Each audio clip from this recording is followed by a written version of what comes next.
Hi everyone, and you're welcome to our panel talk this evening. This is the talk covering our Department of Marketing, Tourism and Sport. I'm Cleo Devaney and I'm the Marketing and Student Recruitment Manager at IT Sligo. I'll be hosting the panel today and I'll just introduce you to everybody and then we'll go around and cover all of those topics individually.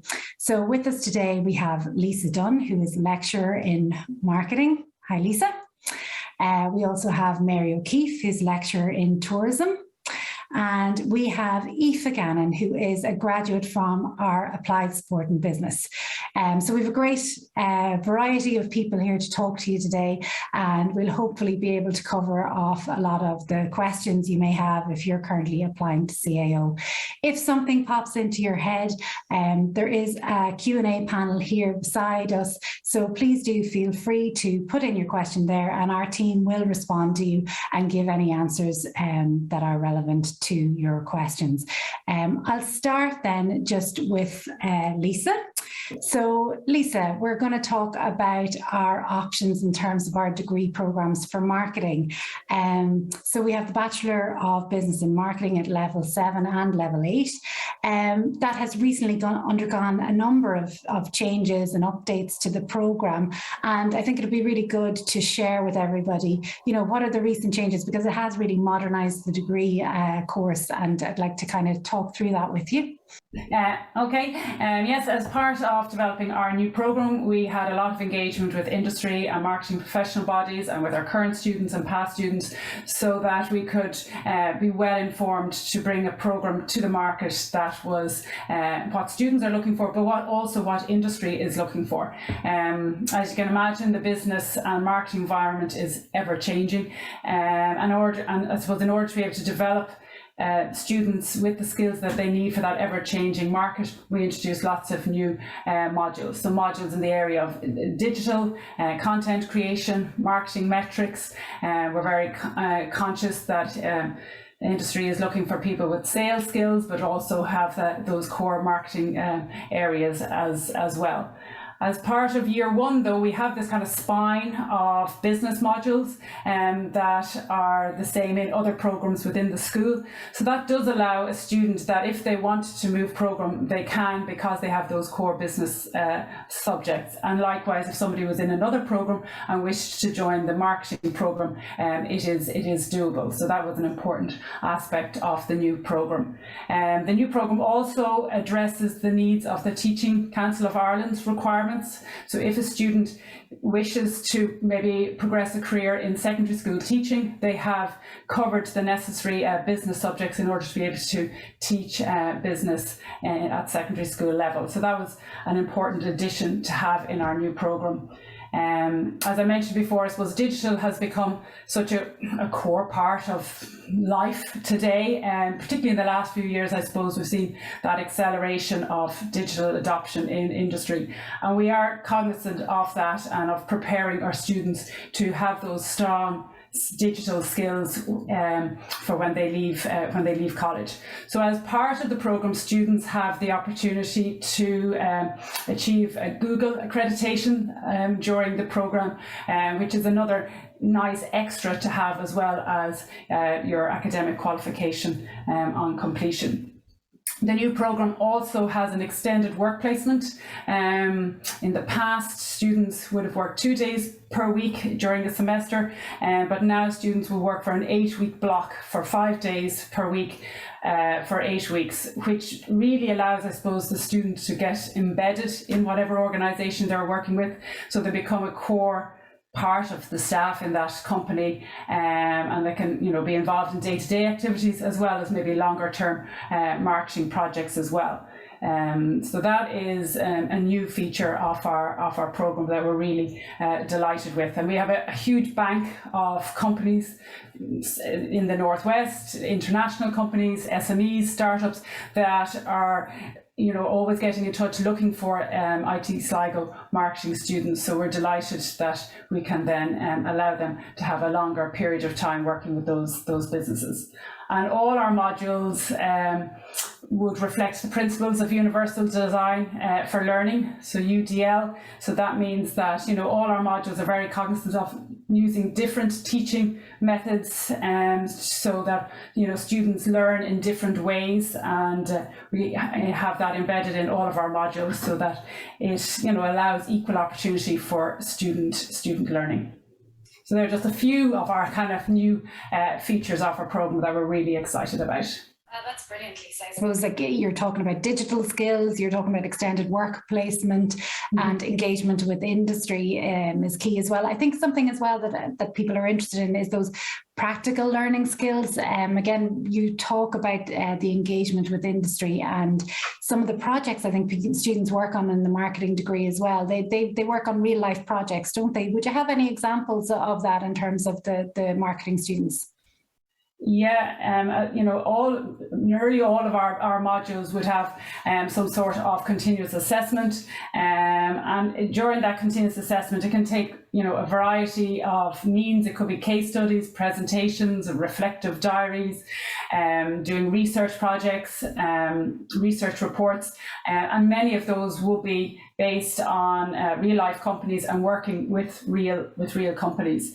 Only last semester I had students who they developed an integrated marketing communications plan for a business who was wanting to extend their product offering. So they worked with that company over a number of weeks, and then produced a report and presented it to that company after 6 weeks. And then for the second half of the semester, they worked with a not-for-profit organisation, coming up with fundraising ideas, and they also had to develop then an event management plan for those fundraising ideas and demonstrate how they were going to execute those ideas that they had come up with.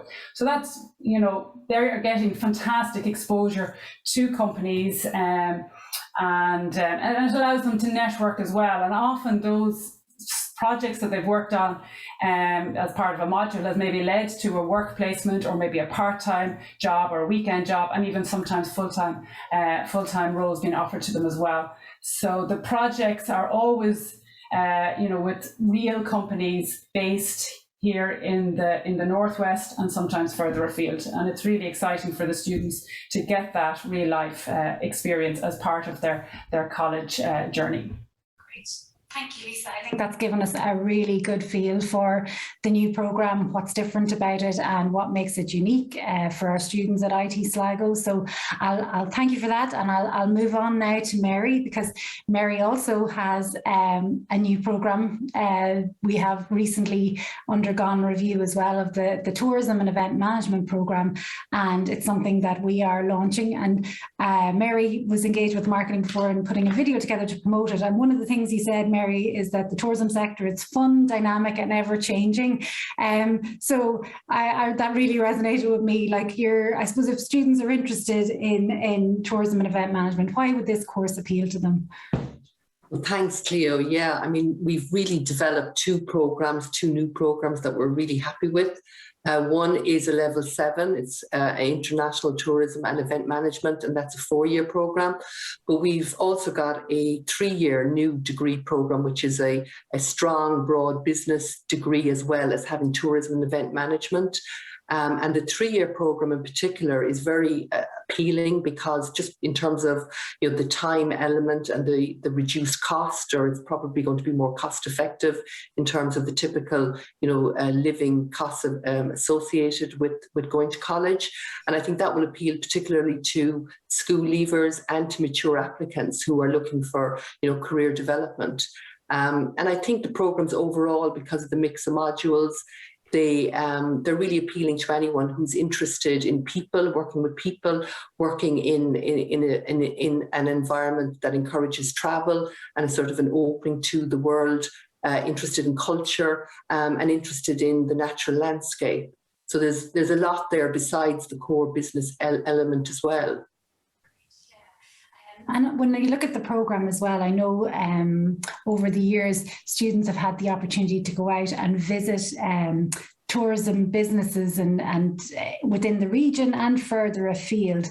Can you talk to me a little bit about that? Like, where have our students gone as part of their learning? You know, where have they visited, or what do they learn as that part of that experience? Yeah, we've really sort of, I suppose, over a number of years now, we've developed and pioneered this whole model of sort of on-site learning. So obviously teaching theory is really important, but it's also very good to get students out of the classroom and out of the lecture theatres. So we bring students on visits to show them what tourism is. And that tourism is many different things. It's not just one thing. So, you know, to learn about food tourism, we bring them to the Sligo Oyster Experience, which is a business that was recently established, a very successful business, recently established by one of our tourism graduates. And then for something like literary tourism, we'd bring them to the Seamus Heaney Home Place attraction in Derry. Or to show them what travel and transport entails, we bring students up to the airport, at Ireland West Airport in Knock. And here, usually, you know, the owners, the managers, the entrepreneurs talk to our students while they're on the site visit. So it's not just about seeing the operation, it's about hearing their stories. So they get really sort of insightful information about the background, how the business got started, where the idea came from, what kind of issues they faced in terms of setting up the business and obstacles that they overcame, the funding and other supports. And then they look at marketing as well, how, you know, customers are attracted, why customers are attracted to a particular enterprise, and how the tourism entrepreneurs and the owners are developing sort of relationship marketing with customers to ensure that the experience is always fresh. And also they cover things like the future development and growth plans. So again, you know, straight away, basically the students are introduced to tourism and to the diversity and the range of offerings that's out there. And then internationally, we've also visited places like Madrid in Spain, where students have attended the headquarters of the United Nations World Tourism Organization, to show them that tourism is very much a global sector and how important it is in terms of achieving the Sustainable Development Goals. So that, again, that was really interesting, and it shows them that it's not just about national opportunities, but really tourism is an international sector and in industry. That's fantastic. Sounds like a very rounded experience. You know, you've got your theory, but then all those practical engagements with people in the industry must really help, I suppose, foster a specific interest in an area, you know, if that's develops in the student. There is also part of the programme is work placement, isn't that correct? So there's a 20-week work placement, I think, built into it. Yeah, Cleo, that's right. It's up to 20 weeks. We have a model that's, again, really well developed, and we have an extensive network at this stage of employers and potential employers, both here in Ireland and internationally. And it's always a paid placement, which is one of our sort of underpinning principles, that students are paid while they're working. And it varies from the 3 months, which is a minimum, right up to the 5-month model. And again, it depends whether students want to stay in Ireland, and some do. They will obviously be supported. And if students want to travel internationally, equally, we have contacts and a network internationally. But students in Ireland would typically work for organisations like the Guinness Storehouse in Dublin. They've worked with ferry companies bringing tourists to the Aran Islands. They've worked with in the hospitality sector. And internationally, then we've had students travelling with Camp Hotel in France, you know, with the summer camp programme. They've travelled to beach resorts in Long Island in New York.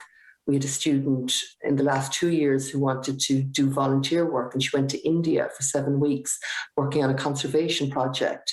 And we had another girl who was commissioning airport lounges in Australia.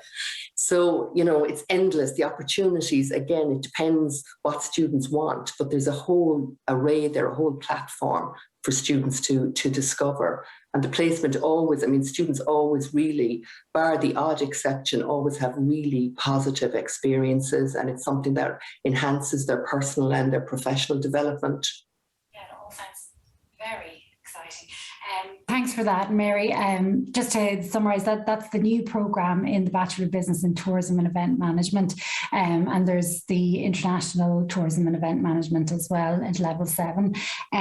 So lots more information on our website in relation to that. I'm going to move on now just to our final panellist, Aoife. Thanks for sticking with us.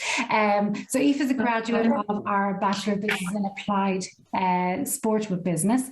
And Aoife, I just wanted to talk to you obviously people tuning in, they're wondering, you know, what to put down in their CAO. The deadline's coming up at the 1st of February. If you can talk to me about, you know, why you chose the Sport with Business course at IT Sligo. I chose the Sport at Business course at Sligo because I felt that there was a broad range of opportunities in the course. I had teaching in mind originally, and I knew that the CAO points for teaching are quite high and unrealistic. So Sligo gave me that opportunity to diversify the subjects that I had interest in, and it also gave me the opportunity to build up a wide range of qualifications towards my CV. And then when I went out into the workplace, I had numerous opportunities to excel and build myself both individually and also with others and teammates. So I chose IT Sligo because I felt it gave me numerous opportunities to excel as a person.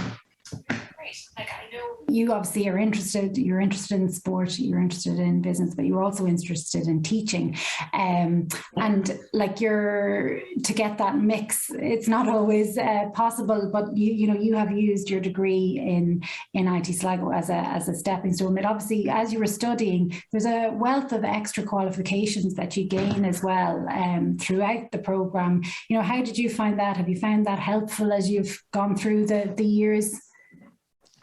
So helpful. I mean, my course gave me multiple opportunities to go in many different directions. I could have gone down the personal training route. I could have gone down the management business route. I could have gone down the accounting route.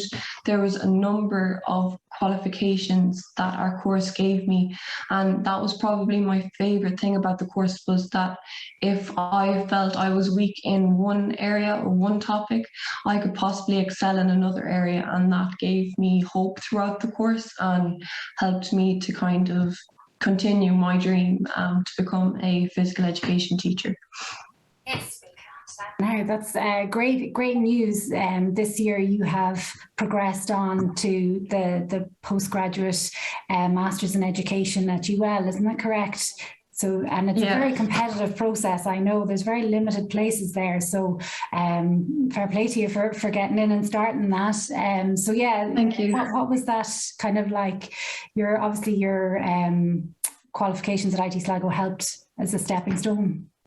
Yeah, definitely. The qualifications at IT Sligo really helped me to build that foundation that I needed to get into the course, because the course is really competitive. I'm pretty sure that 12 people were accepted into the course, and that being only 2 from Connacht got accepted.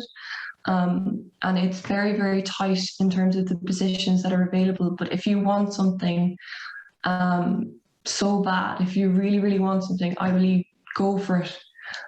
Don't doubt yourself, and IT Sligo definitely gave me the courage and the belief in myself to excel as a student. I mean, there were modules that were paramount in the decision for them taking me on board as a student, especially the dance module, something that was very unique and challenging to me outside of the other sports that I would have done, like athletics, swimming, badminton, basketball. Dance was a unique one, but definitely one that was required in terms of the teaching council for physical education. Dance is a necessity. So IT Sligo gave me that opportunity to fill that place in on my declaration form, which gave me the opportunity to be accepted. Fantastic, yeah. And I suppose you had a very good vision of where you wanted to get to, and it's great to hear that you're on that journey now. In terms of your experience as a student at IT Sligo, you're from Mayo, isn't it? I am, yeah. So did you move to Sligo as part of your studies? Like, how did you find all that settling in and change the scene? I actually, it wasn't too far. Sligo was about an hour and 20 minutes from home. So it was close, and I I lived in Sligo and absolutely loved Sligo. I loved the environment. I loved the college. I loved all the sports and activities. I won awards. I played basketball. I played everything. I absolutely loved my experience that I had in Sligo. The lecturers were fantastic. I had Kerry Larkin. I had Paula Ryder. I had Lisa Dunn. I had numerous lectures that really helped me to excel, and they didn't feel like lectures. They felt like friends. They felt like people that you could go to for help if you needed it. And it was just the most wonderful experience for me. I loved every bit of it, and I miss it. I miss it. Oh, well, that's lovely to hear. And it's great. I suppose you've probably formed friends for life anyway, and you're along the way. So that's all part of the college experience. Look, that was lovely to hear your story, and I wish you the best of luck in your Thank you so much. And I want to just finish up now by thanking everybody on the panel. So thank you, Lisa, thank you, Mary, and thank you, Aoife, for making yourselves available.